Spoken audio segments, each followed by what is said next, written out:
Taking into account my earlier findings, I estimate that in all, Shipman probably killed about 250 patients. Typically, Dr. Shipman would murder his patients with a fatal overdose of diamorphine, then head back to his office on Market Street, where he would falsify medical records to make it appear that the victim had been suffering from a number of medical problems for a long time. Police exhumed the women's bodies from their graves in Hyde Cemetery last month for post-mortem examinations by a Home Office pathologist. Vicky was last spotted waiting here for a bus to Falkirk. She'd never made the journey from her sister's house through Bathgate before and was anxious to get home.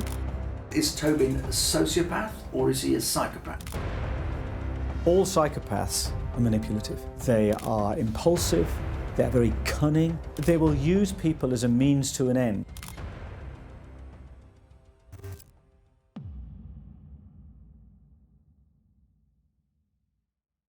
How could somebody change from wanting to help and heal to committing one of the most heinous crimes in British criminal history?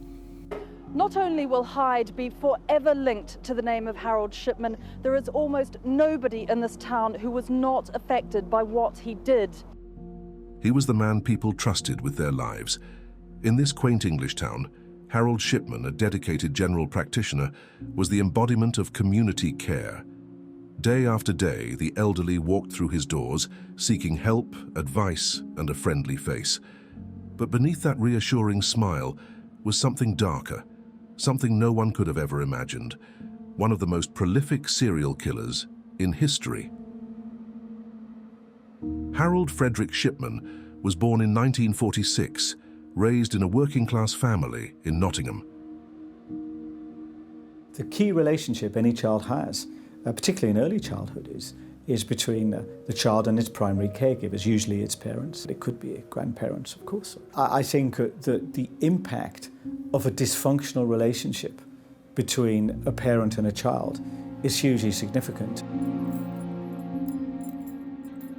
And if that parent dies, the child can experience that. Even a teenager can experience it, not just as loss, but also as a sense of psychological or spiritual abandonment. From an early age, he was drawn to medicine, determined to carve out a life where he could make a difference. To his peers, he was exceptional, from sport to the sciences. But they did have a big respect from at school. Certainly in his teenage years, for his sporting prowess. He was seen as particularly good at rugby, particularly good at running, and that got him a lot of respect from his peers in his school days.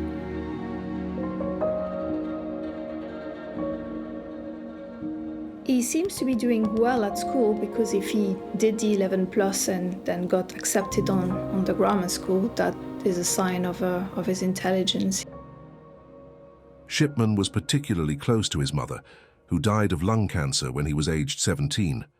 Her death came in a manner similar to what later became Shipman's own modus operandi. In the later stages of her disease, she had morphine administered at home by a doctor. Shipman witnessed his mother's pain subside despite her terminal condition until her death on 21st June 1963.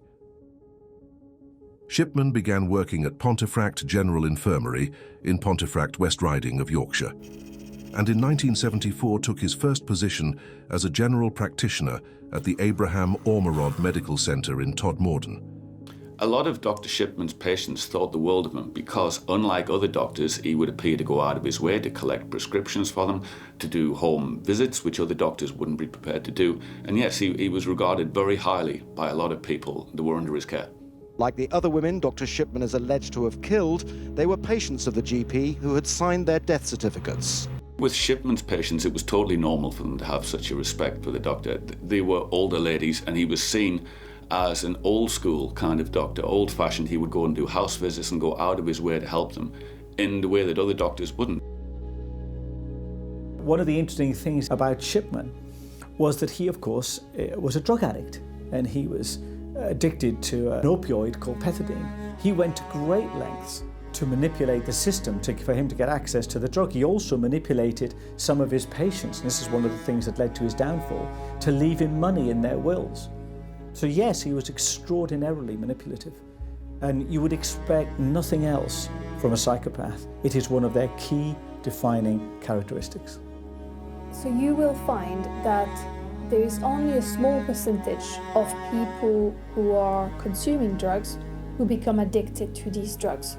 American studies have actually shown that the rate of substance abuse within medical professionals is actually higher than that of those from just the general population.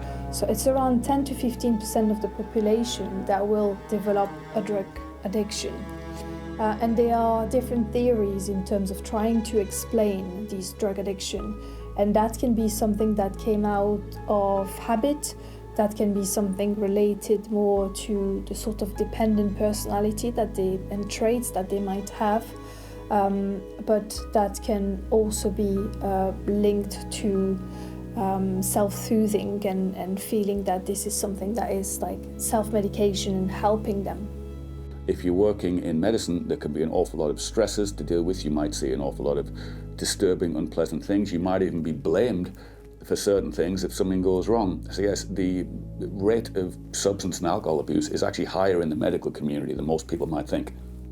Shipman continued working as a GP in Hyde throughout the 1980s and established his own surgery at 21 Market Street in 1993, becoming a respected member of the community. The victims were injected with lethal doses of diamorphine, the same drug used for pain relief in terminal cancer patients. Many died alone in their homes or right there in Shipman's office, often minutes after their appointments. They trusted him to ease their pain. Instead, he stole their lives.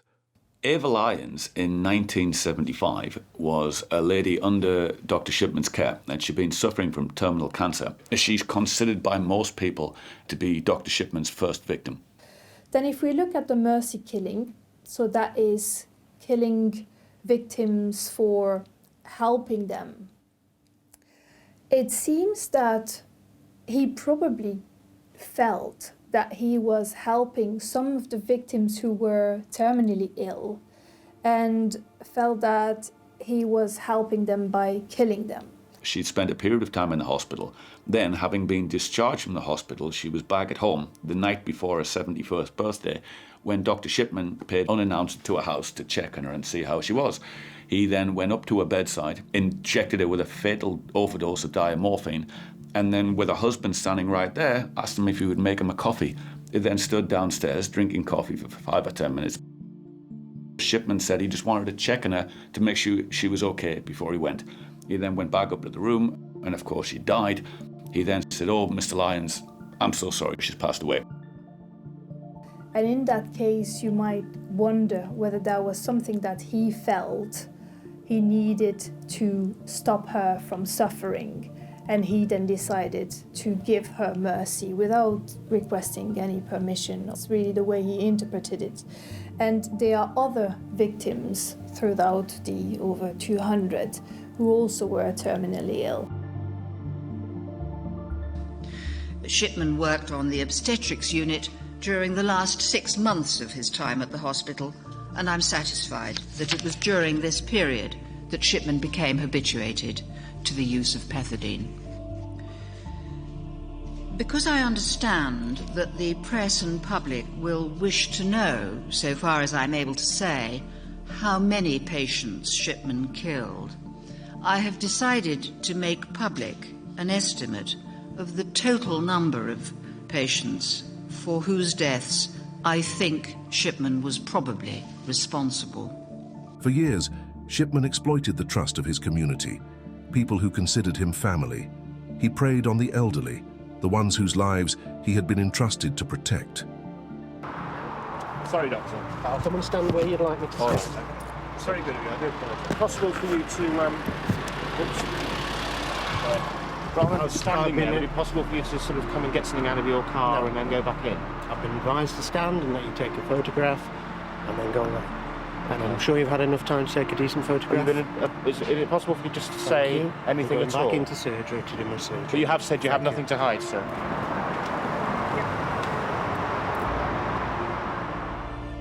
Police exhumed the women's bodies from their graves in Hyde Cemetery last month for post-mortem examinations by a Home Office pathologist. Like the other women Dr. Shipman is alleged to have killed, they were patients of the GP who had signed their death certificates. There is no end, really, to the extent to which this manipulative behaviour can continue. And of course, Harold Shipman was extraordinarily manipulative. In 1998, the pieces of Shipman's dark puzzle began to come together. After the death of 81-year-old Kathleen Grundy, who had been in good health before her sudden passing, her daughter raised concerns. Grundy's will, suspiciously altered, left everything to Shipman. It was the beginning of the end. An autopsy revealed lethal amounts of diamorphine in her system, and as investigators dug deeper, they uncovered a horrifying pattern. Over 200 victims, all with one common thread: Dr. Harold Shipman. What went on in Shipman's surgery was uniquely evil, but doctors are convinced new checks and balances, such as regular appraisals of GPs, mean it can never happen again. I have no doubt that the Shipman case has sent ripples through medicine as a whole, as it should do, but in particular through small practices. I think many of the mistakes that were made, as it would appear, through Shipman's life and career, were made because he was an isolated, single-handed practitioner. Being in practice alone, away from scrutiny, also makes one thorny question much more acute. You have to trust somebody, and if you can't trust your doctor, who are you supposed to trust? The way they were, and where they were found, or where we saw them when we got there, and the way that people have found other people that's come out in the trial, they were in the same position. My mother was laid down on the settee, my father was just sat in the chair. And I think that trust they had in him allowed him to do what he was doing. He could abuse that trust. From the findings set out in this final report, it appears that Shipman began to kill patients very shortly after leaving medical school, possibly within a year, but certainly within 2 years. I think it's possible that he might have been dealing with mental health problems, possibly perhaps stemming from the disturbing scenes he'd witnessed as a child with his mother and her death. I think that's something we'll never know, but I think it does seem perfectly plausible that he himself was struggling with a lot of issues himself, particularly as his murders came to their... When he got to the end of his murderous spree, he was dealing with even more. Evidence received during this final stage of the investigation suggests that although, as I have said, controlled drugs were strictly regulated at Pontefract General Infirmary, pethidine was in such frequent use on the obstetrics unit that it would have been relatively easy for a doctor who was minded to obtain the drug for his own purposes to do so. Professor Baker trawled through hundreds of death certificates and cremation orders signed by Shipman and compared them with those from other GPs practicing in the same area at the same time. He worked out what level of deaths you'd expect and made that his baseline. So, on average, a doctor's patient death numbers would be expected to hover around this line here, sometimes a bit above, sometimes below. Now look at figures for women and men aged over 75 who died in their homes or in the surgery under Shipman's care. From the time he starts work as a GP in Hyde in 1977, the line rises above what one might expect. It continues to rise inexorably for both women and men. In 1992, here, when Shipman left his group surgery to practice on his own, the number of unexpected deaths shoots up. It's the same story for patients aged between 65 and 74. Here you can see that there were an unusual number of deaths among women patients when he was practicing in Todmorden in Yorkshire, right at the start of his career in 1974 and before his suspension there for drug abuse. Now look at the recorded times of death. This line shows the times when other GPs' patients died. This is Harold Shipman's pattern. Here you can see a phenomenal number of his patients died between 1 and 5 p.m. Dr. Shipman liked to administer death in the afternoon. Today was the day the Yorkshire village of Todmorden realised the number of its inhabitants may have been murdered by the local GP. There are many people who thought that Todmorden was safe, and, you know, all the media attention, the press attention, and indeed the focus of the previous previous inquiry was in Hyde. So I think a lot of people today are very surprised. Couldn't believe it, that somebody could destroy so many lives over such a length of time without anything being done about it. Hanging. I mean, all those murders. For people in Hyde, where Shipman practiced for over 20 years, today's report only makes the agony worse. There must be scores, perhaps hundreds of people who'll now be wondering whether their relative, rather than dying quickly and relatively peacefully as they were told, was actually murdered in cold blood by lethal injection. Everyone will be wondering who was a patient who lost a loved one, who was a patient of Shipman, whether it was my mother or father. That's where the pain is for the people who we all feel sorry for, and our thoughts are with them today. I just hope that Shipman will come out and actually, admit to these horrific crimes.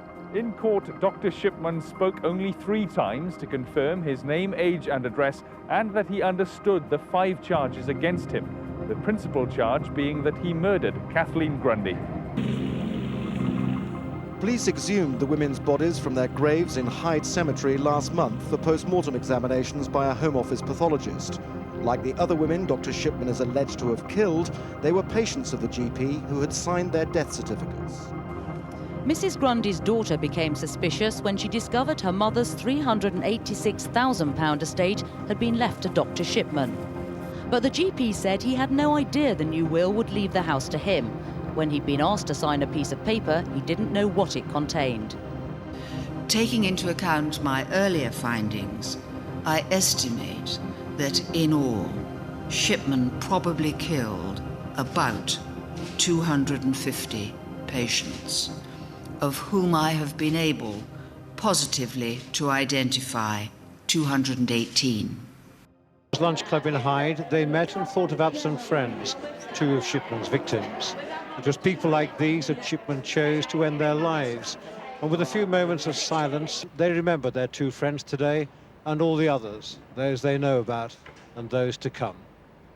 As Dr. Shipman left court tonight, there may have been some comfort in the knowledge that his 3-month trial is almost over. Andrew Watson, a fingerprint expert, said he'd found the doctor's print in a corner of the will. He didn't identify any prints belonging to 81-year-old Mrs. Grundy. The will arrived in the post at this firm of lawyers in Hyde. It was unexpected. It was delivered on the same day Mrs. Grundy died.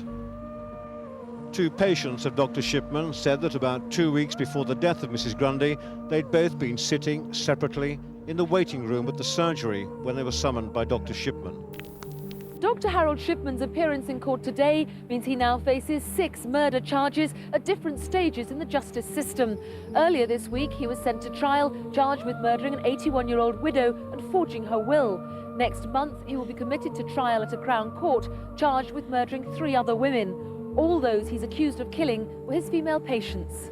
In January 2000, Harold Shipman was convicted of 15 murders, though it is believed his actual toll was much higher. He was sentenced to life in prison, justice for the families he had torn apart. It is possible, and I say no more, that in those early days, Shipman killed by the reckless administration of drugs, rather than with the positive, calculated intention to kill, which I am satisfied was present later in his career. The publication of the 6th report brings the inquiry's work to an end. In addition to investigating the extent of Shipman's unlawful activities, the inquiry has reported on and made recommendations in respect of the existing systems of death and cremation certification and the investigation of deaths by coroners, the regulation of the use of controlled drugs in community medicine, and the monitoring and regulation of the work of general practitioners. You now have staff in prison who are being trained more in terms of mental health awareness so that they can help, and they are like the first line of contact. But there is also a team that is like specialized in prison in terms of helping the prisoners and putting them into a sort of intervention program where they'll be monitored for 24/7. They will be having conversation with the staff and trying really to de-escalate the symptoms and really support them. But that tends to be a measure that is only temporary before putting them back into the system, the carceral system. On January 13, 2004, Harold Shipman took his own life in his prison cell, escaping the justice he had faced. To this day, we are left with unanswered questions. Why did he do it? Was it a need for control? A twisted sense of mercy? Or was it something far darker, hidden deep within a man who had sworn to save lives? But today he robbed them of even that, cheating justice. The manner in which he planned his own death, just as calculated as when he murdered his victims. Dr. Shipman's body was found by 2 officers this morning at 6:20. He'd hidden himself behind a curtain and used a noose made from his bedsheets. Only an hour earlier, officers had routinely checked on his cell and found everything to be okay. The doctor had been locked in his cell as usual last night at 7 o'clock after talking to his wife. The Home Office will now carry out a full investigation into Dr. Shipman's death. The relatives of his victims want to know why he wasn't on suicide watch and why he was allowed to take his own life. While some people have suggested that Shipman's murders might have been committed in some sort of euthanasia way, like he's putting these people out of their misery, the vast majority of his victims had nothing really wrong with them. They were in perfectly decent health, and the deaths came as a shock to the vast majority of people who knew them. He wasn't putting these ladies out of their misery and ending their suffering. He was just murdering them, and the impression it was giving in the newspapers that they were these frail old ladies at death's door simply wasn't accurate. And certainly after the murder of Kathleen Grundy, that certainly wasn't a euthanasia killing. He'd planned it in advance, he'd faked a will, and then murdered her for her money. His motivation, certainly in that instance, was greed.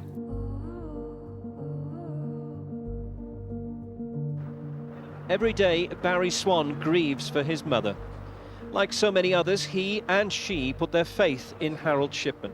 As I walked in, Shipman was in the living room where my mother was sat in an armchair, and it just looked as though my mother had gone to sleep. He's taken any hope of finding out why he did it, or explanation why he did it. We won't know. And being realistic about it, maybe we would never know. Even if he lived to be a ripe old age, he would never say. But hope is a great motivator, and that hope's been taken away. Not only will Hyde be forever linked to the name of Harold Shipman, there is almost nobody in this town who was not affected by what he did. And now, today, he has committed the final insult. By apparently killing himself, he has left unanswered that most crucial question: why? All psychopaths are manipulative. It is one of the key defining traits of a psychopath. He was a doctor, he had a good reputation, and he was also said to be quite arrogant in some of his interactions. They will use people as a means to an end, not as an end in themselves. They're incapable of the normal empathetic behaviour that really binds us together. Harold Shipman was more than just a murderer. He was a symbol of betrayal, of the dangers that lurk where we least expect them. He stole mothers, fathers, grandmothers, grandfathers, people who deserved more time. His actions sent ripples of fear and distrust through the medical community, a breach so deep that it would take years to heal.